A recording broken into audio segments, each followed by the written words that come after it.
All right, so I am setting up the live stream, and this is Bravo. Bravo, let me turn this around. So Bravo is our foster kitten, and he is quite the handful. He has got being tested for feline leukemia, and so we will see how that works out in a couple months. But he's going to be here, kind of helping us out. So we are going to talk about today buyers and sellers, because we all want buyers and sellers, and which is easier, which is harder to get. I would love to hear in the comments for you, like, which one do you prefer working with? Do you prefer working with buyers, or do you work sellers? And why do you enjoy working with them? Yeah, let me put that. All right. So first of all, you got to figure out, like, who do you want to work with? Do you like buyers or sellers? And if you're new, you probably don't know who you like yet, because you just want a live body. And I understand that, because when I was new, I didn't care who they were. I didn't care if they were a renter. I just wanted a live body that I could make some money and do some business. Honestly, at that point, it wasn't, I did want to help people, but I needed to survive at that point. So I wasn't very, very picky on who I worked with. Now, today I could be pickier, but the truth of the matter is, you have somebody that you enjoy working with more than the other, and one gives you more freedom, whereas the other one, it's a lot more labor intensive. And I tell everybody, it's labor intensive. They're both labor intensive. For me, a seller is more labor intensive at the beginning, and then a buyer is more labor intensive in the moment. And if you've been doing real estate at all for a while, you will understand that. But if you're new to real estate and you're like, okay, well, I don't understand what you mean. Sellers being labor intensive at the beginning, by that I mean it's rare that you're going to have a seller that's like, oh, you're in real estate, let me list my house with you tomorrow. A lot of them are going to say, I'm getting ready to list my house in 6 months or a year, and I want to know, what do I need to do now to get the house ready for the market? Or when do you think would be a good time to put the house on the market based on their situation? And so you will nurture that person, helping them out with getting that property prepared and keeping them up to date on what is happening in the market, so that they will know a good time to come on the market also that meets their needs. And so it's the long game on there. During that time, that seller could establish a relationship with another real estate professional that is providing value, especially if you don't provide value or you forget to stay in touch. And that person might step in, and then suddenly this listing that you thought you were going to have, you no longer have. Most often we see that they end up getting a family member into the business, and then they need to use that family member in the business. So that is what happens. And so there's a lot of time and money put into that seller. And then with buyers, lots of people want to buy. Some of them can't afford to buy, but lots of them want to buy. And so with buyers, you spend a lot of time running around. You go see properties. It's not the right one. They get outbid. They're not able to be available that weekend to see a property. And then they also have a friend that's like, oh, well, you know what? I can take you over there and show that. And then you might lose that person as well. So with buyers, I work with a lot of buyers right now, because it is just that market. And I will pivot based on the type of the market, where people were coming in from out of town. We saw 16 homes on Friday, and just getting the lay of the land, and then didn't find anything they liked. So they shifted price point. And then we saw another 16 homes on Saturday. And then from there, they were able to narrow it down, but they also shifted price point again. So we narrowed it down, and we had a total of 5 homes that we wanted to see on Sunday. And then from that, we were able to narrow it down some more. But that was a full commitment. And when you're working with that buyer and you're driving around and you're doing these things, you can't work with another buyer. You can't do anything else, because they're in the car, and you can only work with that one buyer at a time.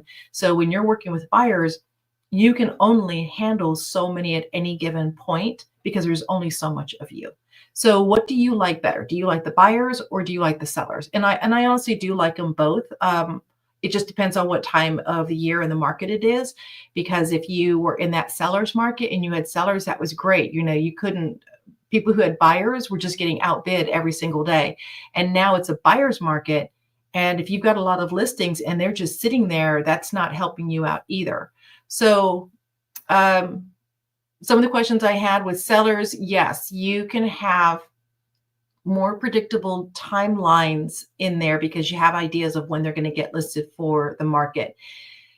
They are more expensive. Somebody asked me today about, working with sellers. They're more expensive in the sense that there's a lot of upfront costs. So you are going to spend money on signage. You're going to spend money on lock boxes. You are going to spend money on photography, and photography will vary. It's not like you want to spend more money on the $1 million listing than you want to spend on the $300,000 listing. But the bigger the house, the more it's going to cost you to do the photography, and then they may need drone footage. They might need nighttime shots in there. So it's going to cost you more the more the house goes up in price point. And then if you're running any kind of ads or you're doing any kind of mailings on there, if you're going to do open houses or broker opens, that is also going to cost you money as well. So let's see if you guys have got.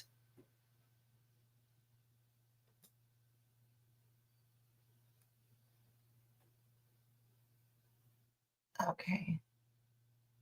Hold on. I'm so sorry. I thought I had this one going, but I do not.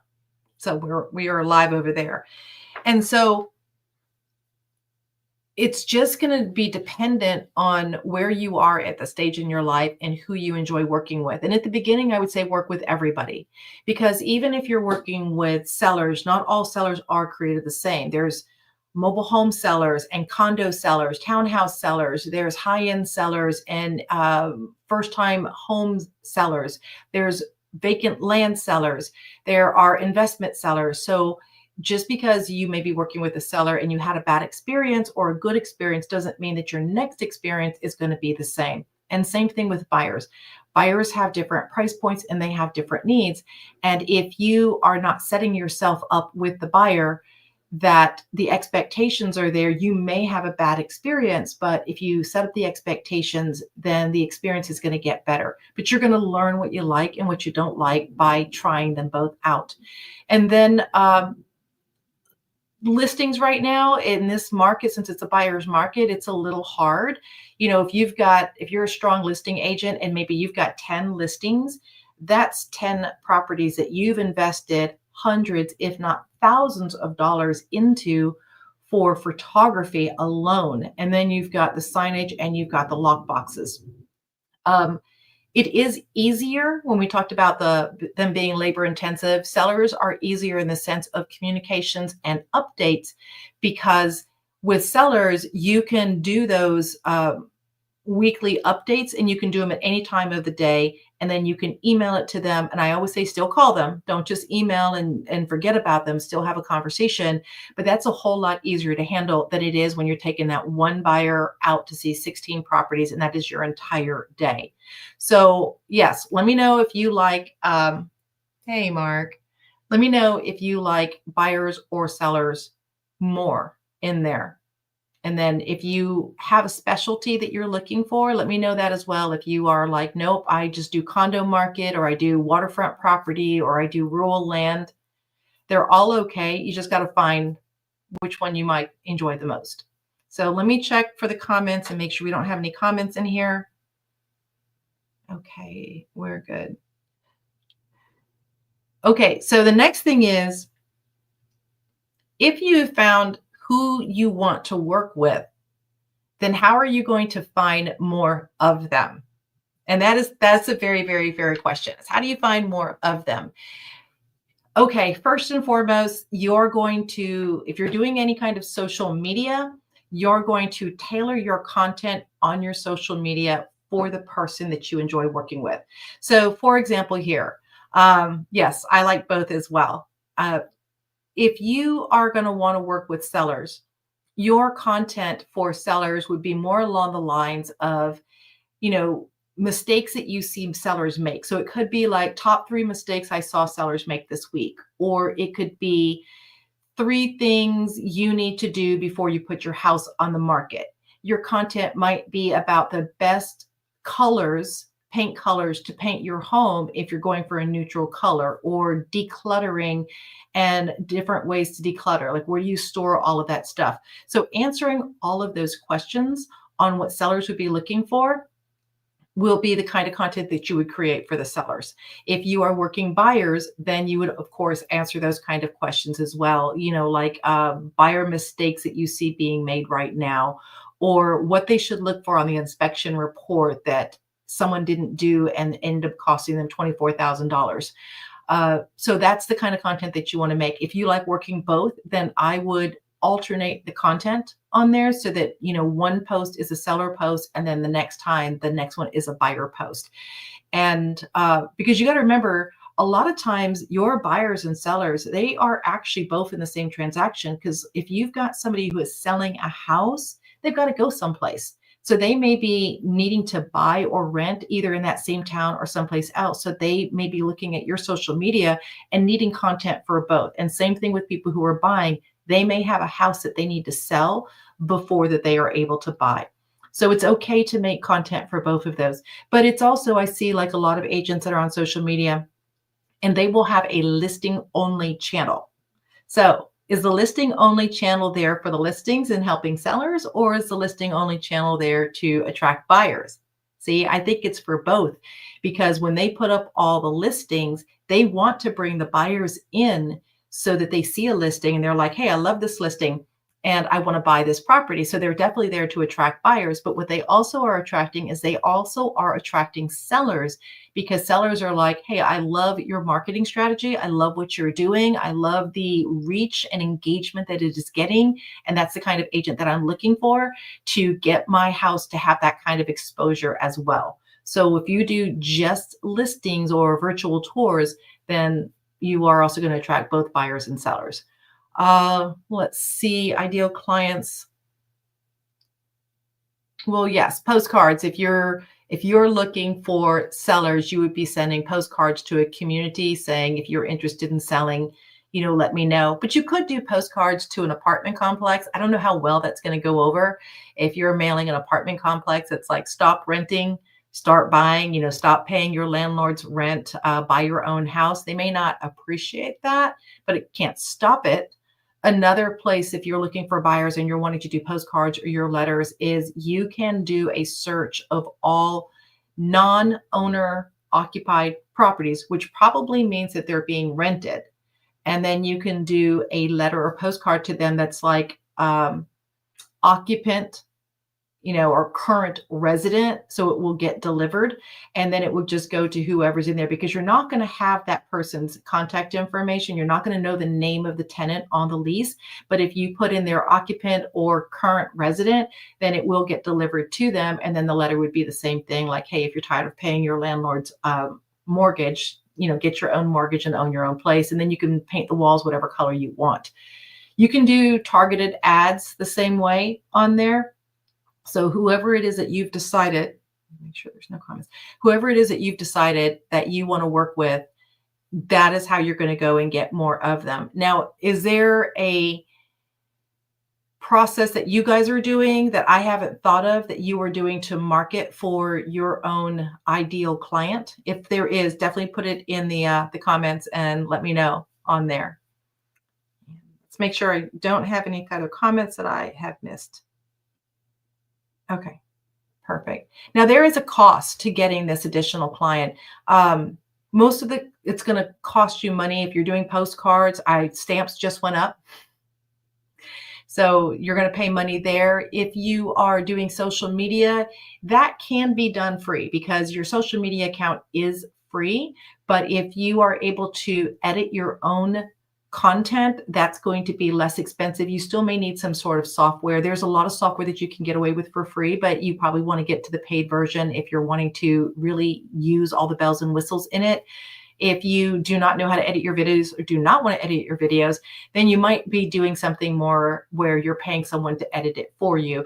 It could be by the time you edit a video, it would be the same cost as doing a mailing. But at least with a video, you will have that content that you can repurpose and you can show it again later and later and later. Whereas if you do a mailing, once the mailing is done, it's done. You're not going to be able to recycle those postcards. So do look at the cost to acquire the lead. If you're acquiring leads through like education, some people acquire leads by doing seller seminars or buyer seminars. Maybe you entice them in there with food, or you've got to get a space that you need to rent or use in order to bring them in.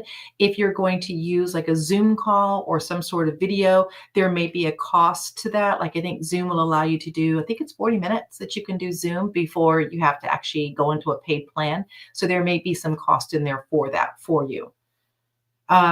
If you've got any other questions on the cost of attracting a buyer or seller, put it in the comments or let me know. And if I didn't answer it now, I will definitely answer it on the next video.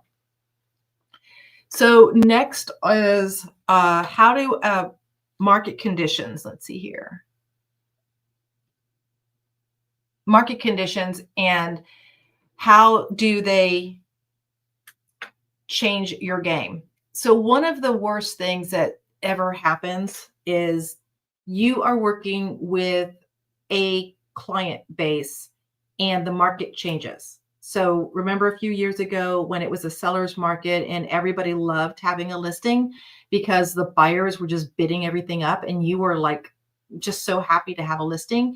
If you didn't prepare for it, let's see here. If you didn't prepare for the market shift, you now find yourself listing heavy and you don't have any buyers. And so you're figuring out how you're going to pay your bills and how you're going to eat. Now, back then when you had all buyers and you may have had a buyer who didn't have the funds to be able to come up $100,000 over ask, you were trying to figure out how to eat. And it was frustrating because your buyers were frustrated that they're going to see these houses and before they even can get to the house, it's already under contract. Or if they were lucky enough to get into the house, they couldn't make a bid for the property because the house was going for $100,000 over ask or more.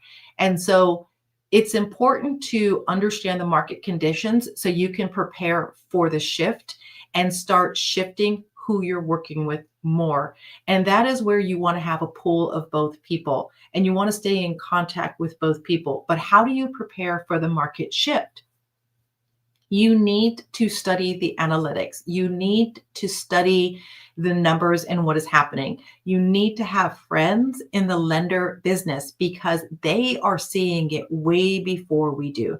So I was talking to my lender friends and I was always asking them, like, what are you seeing as far as applications? Are applications up or are they down? Are you seeing more calls and inquiries of people trying to get money? Because if they are like, yes, people are applying all day long, then that there's a lot of buyers out there. But if they're like, it's really slowed down, we're seeing a decline in applications, the phone is not ringing, that's something you want to be prepared for, that the buyers are not going to be plentiful and you want to start shifting. So talk to your lender and see what they're seeing as far as applications and inquiries go.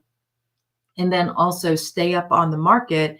And if you're starting to see longer days on markets for listing, and it used to be like a listing would go on the market and be under contract in 24 hours, but now it's 5 days, and now it's 2 months, and now it's 90 days, you can start forecasting that shift. And that is really, really important. It's not just important for you as far as to figure out where you're going to work with buyers or sellers, but it's also important because you want to be able to tell the sellers, hey, we're seeing a shifting market. We're seeing that it's starting to take longer on market for a property to sell so that you can prepare them, as well as being of value and working with the buyers and saying, yes, you no longer have the option of waiting till the weekend and thinking that the house is still going to be there when you come back on Monday. So we're starting to see things are going under contract faster. So you may want to see the house before you go away for the weekend, or I'm going to need for you to be more available faster because we're seeing a market shift. So if you're watching the market conditions, you will start being able to forecast if it's going to be a buyer's or seller's market. Then you can start pivot your marketing ahead of time. So like right now, it is a buyer's market.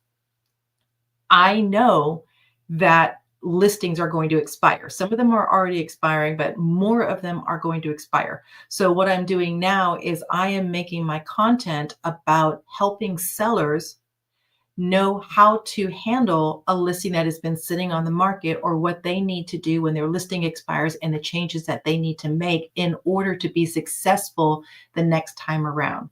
Um, you and I both know that firing your listing agent is probably not the right course of action, because it's usually not the listing agent at this point. It is the buyer's expectations right now are still several years ago.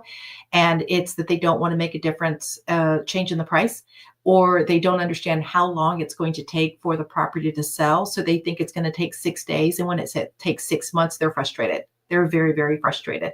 And so that expectation is not met. And being able to have that conversation on the change in the market is going to help out, because I'm sure that, you as a real estate agent too, you know what you're doing. You're just not maybe up on the market as much and able to communicate to them so that their expectations can be there. So be a student of the market. Is there anybody out there who is actively looking at the market conditions every day? Is there anybody who is looking at what's coming on the market, how many properties expired, how many canceled, how many properties went under contract this past weekend? So if you are doing that and you're also looking at the market as a whole, you are going to be so far ahead of the game, because I will tell you, most people have literally no idea, none at all. So are you one of the people that actually is monitoring the market? Definitely drop that in the comments and let me know. And so that goes into knowing when to pivot. Because if you do not pivot, I am seeing so many buyers agents out there that, or listings agents that did not pivot and are having to leave the business because they are listing heavy and they've spent all of their money. They're not selling the house. The house is going expired and they're not getting that money back. And they don't have any buyers to the pool, and they don't know how to get the buyers in there. So know when to pivot, or you are going to end up probably not being able to stick around. And that's never any fun. So next question is, work with everyone or refer them out? At the beginning, you're probably like, let's work with everybody. I want to work with anybody and everybody because I need business. That sounds great at the beginning, but I will tell you, you're not for everybody, and everybody is not for you. And yes, at the beginning, you're probably going to want to work with everybody, because you just need to figure out you got to know what you don't know. And the only way you're going to figure that out is by working with everyone. But you get to a point where you don't want to work with everyone. I am at a point now where I don't like to work with condos. There's nothing wrong with the condos. Okay. Condos are great and they have great price points. But the problem for me with condos is the condos that people want to see are by campus. And that means I got to go to campus. And if you're one of the people who are driving by campus, you know what that traffic is like. And many of those condos have assigned parking. So now I don't have anywhere to park. I'm probably going to get towed. And I've been towed and it's not fun. And so that for me is a reason why, if I have somebody who comes to me and says, I want to buy or sell a condo, while I can help them, I don't want to work that market. So I am happy to refer them out. And I know people in that market are amazing, and they have somehow figured out not getting towed, and they are perfect for that market. I've also found that as I get busier, I don't want to drive as far as I used to drive. So my radius is getting smaller and smaller and smaller of how far I'm willing to drive, because I have more clients. So I need to be quicker getting to my appointments and getting back. So should you work with everyone? I mean, at the beginning, yes. But now No, no. Pick the people that you like working with. Work with those people. Work in the niche and the area that you do have experience with. If you do not have experience in commercial, then maybe you shouldn't be doing commercial unless you're going to partner with somebody. That would be better to refer them out. I've seen people at the beginning be so focused on wanting to make the money that they did not want to refer the business out. And they also did not want to ask for help because they were like, you know what, I'm going to keep all this money to myself. But what ended up happening is they didn't have the skill set to do the business and they got fired. So there is one specific agent was in way over their head. And I kept saying, you know, this is something that you really want to either bring somebody else on with you or you want to hand this off to someone else. And they're like, no, no, no, no, I've got it. No buyer wants to be the guinea pig. No buyer wants to be the person you cut your teeth on learning how to do your business, especially if you can't answer any questions. And then they don't feel confident that you actually answer the question in the right way. So this particular buyer sent a very, very nice letter to the agent and was like, you know, thank you, but no thank you. I've contacted an attorney and I am seeking legal counsel from them because it was a complicated sale. And I need somebody with the skill set and the experience in this going forward. So if you have the skill set and it's not your niche, I would refer them out because they're also going to be able to feel whether you have the passion or not, if you enjoy working with them or you don't. And everybody deserves to have an agent that is passionate and excited for them and not just looking at them as a paycheck. That comes across, it can be seen. And so work with as many people as you can to get the experience. But then when you narrow down your niche, become selective so you will enjoy what you do and you will have more time for what you do. And then what you are not experienced in with, or you just do not enjoy, then refer that business out because it's just not worth it at that point. Okay, let me check for comments. Are there any questions so far? Let's see here. I think we are good. Okay, next question is that I've had is follow up and CRM. For those people that don't know what a CRM is, that is your customer retention management. Okay. So that is your basically your database on there. So how do you follow up with them and stay top of mind so that you can close more deals? All right. So when I get asked this question, it is usually coupled with, I don't want to be salesy. Please don't be salesy. They don't want you to be salesy either. They don't want to be sold. Nobody wants to be sold. And the reason that you feel salesy is multiple reasons. One, it's because you are not bringing value to the conversation.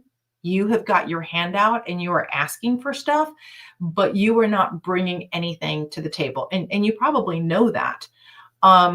Two, you feel guilty because you haven't kept in touch. And so your first conversation is going to be with your hand out. What are you going to give me? And so how do you not do that? Well, you stay in touch. You bring value. So the question is, how do I stay in touch and how do I bring value? All right, let's start with this. Go to Facebook or any social media and look up their birthday. Wish them happy birthday. Genuinely wish them happy birthday. Not happy birthday, can you buy a house for me? No, no, just you can send a postcard. You can send a card in the mail. I will tell you that will make a very big impact. A lot of people that I send cards to will actually take a photograph of the card and then send it, send me the photo and just be like, thank you. It's the only card I got today. And just all it's saying is happy birthday. I do not put my business card in there. I don't put in there the company name that it came from. It's just for me and it's genuinely saying happy birthday. Then I also will take a video and I will say, hey, Leo, happy birthday. I hope your day is great and amazing. Let me know what you did. And send them the video. And, You can send them a text because I know a lot of people are like, I don't want to be on video, but I will tell you the video will be a lot better than a text. A lot of people are texting, but when they see your smiling, happy face and they hear their name and they know that this was made just for them, nobody else, that goes a long way. So they're going to remember that. The other thing I do is, since I'm on social media, is I will see what's going on in people's lives, and I will be genuine about somebody got a puppy. So I'll be like, oh my gosh, I love the puppy. That is so cute. What is the name?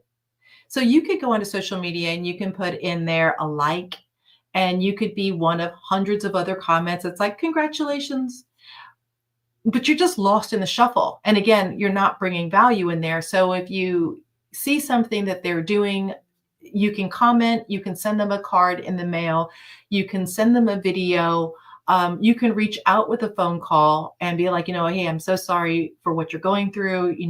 I'm keeping you in my thoughts. So staying in touch with people, using text, using calls, using emails, sending cards in the mail, those are going to go a very, very long way. Now, the other thing, because you just want to keep the relationship alive. Now, what I do for my past clients, I shouldn't say past clients because they're still clients. They didn't go anywhere. Is I will always, they're in the mail right now. So we are in a college town. I always send a football magnet, and I put 3 on there because not everybody is a Gator fan, and my clients have different teams that they like. So I always send a football magnet, and I make it the full magnet because I did the one with the thing at the top one time and it sticks out like this. And that was so irritating, especially for me, because I had one too, when you're walking by it in the refrigerator and it kept falling off because it was sticking out. So now I just make a full magnet on there. And then they've got the football games. I had somebody who every year, I didn't realize it, cuts my face out. When the football season is over, they cut my face out. So when they get the magnet, they put it on there, and there's like 6 years of magnets with my face on there. So that is hilarious to me. I remember once I came over to somebody's house and I was like, hey, I got your magnet for you. And she snatched it out of my hand and she went and threw it on the refrigerator, and she had been waiting for it. So here's the great thing. You know what? You hang out in their house for a very long time. You were on the fridge. They have to come and get things out of the fridge. So you know what? There you are.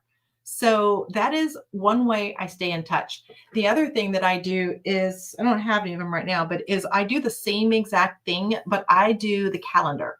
So I make sure that they've got a calendar for the whole year, because they're going to throw this one out after football season, but they're going to keep the other one for at least a year. Another one that I do, because they're going to throw out that other calendar at the end of the year, is, I don't have them up here. Oh, yes, I do. There's my calendar for the year. And if you're on here and you don't have a calendar for the year, let me know. I will send you a calendar for the year. Is kitchen conversions. Who doesn't love a conversion chart? So I have 2. I have the kitchen conversion, and I also have the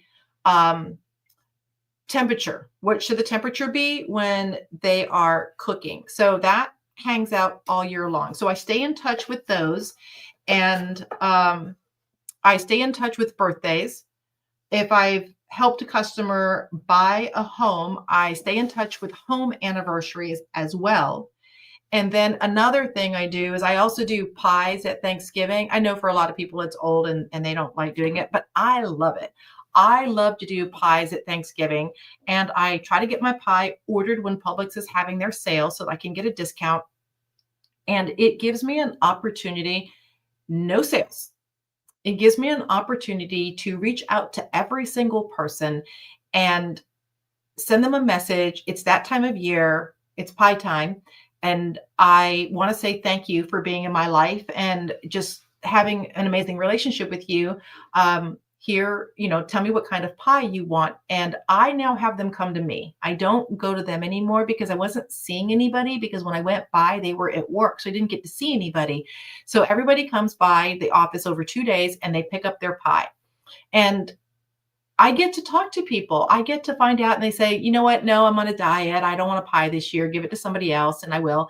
But then we get to talk about the diet.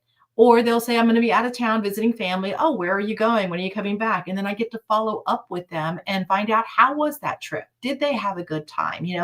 And so that keeps the relationship going. And so once you get that relationship going, then it is on you to keep it going, because they will talk to you. And then you'll be like, oh, little Jimmy's going to get braces. And you make a little note and you put it in your calendar to follow up with, how do the braces go? I have an agent in my office, and Chris Hickox, I will call you out. Absolutely the best. When he's talking to you, he's making notes, he's putting it in the phone, and there will be things I completely forgot about. And I will get a text and he'll be like, hey, how was that? And I'll be like, oh, you remember that. And sometimes it's just like my own doctor appointment. He'll be like, hey, how was it at the doctor today? And I'm like, getting your teeth cleaned sucks. It hurts. So you stay in touch without having your hand out asking for something. And when they know that you truly care about them, they're going to say this. They're going to say, hey, Mark, how's the market? They will let you know when they're ready. So you've got to, but you got to stay top of mind, and you stay top of mind by staying in touch with them. And when they know that you're coming from a place of caring and concern, then you're the person that they want to work with, because they know that you truly, truly do care about them. So you can use your phone, you can use a calendar, you can use a customer retention management system. And the next question I always get is, what is the best customer retention management system? It's the one you're going to use. I think I've used 5 over my 15 years. And I changed because as I used them and I learned new features that I needed to update the kind of system that I was using. If I tried to, in year 1, use a system that I'm using now, I would have been so overwhelmed, I wouldn't have used it. So the best one is the one that you're actually going to use. And I might like one, and I like the flow and the layout and the color, and somebody else hates it. That's completely okay. Just figure out what works for you and then use that one, but use something. And some people I started with an Excel spreadsheet. That's what I started with. So use what you've got, and it doesn't have to be fancy, but just use it. And if you are using a CRM, where's my glasses? Is that the next question on here? Okay. So if you are using a CRM, you can have, at some point, if you get a more robust one, you can do newsletters and calendars, and you can do what we call drip campaigns or campaigns in there to help you with it. But be careful on those, because when it sounds so robotic, people will know, and then they won't feel that it's sincere. So I am moving away myself, moving away from the regular campaigns and doing more of like an email, like a weekly email that is timely and has content in there that will take them back to one of my social media posts about helping somebody buy or sell a house. So you can have some pretty cool tools in there. So I think that is got everything that I have. If you've got any questions, if I didn't answer them, send me a DM and I will get those answered for the next call. And if I missed you, I apologize. I will catch you on the next one, and make sure you join me next week, 1:00, always here. Can't wait to see you then.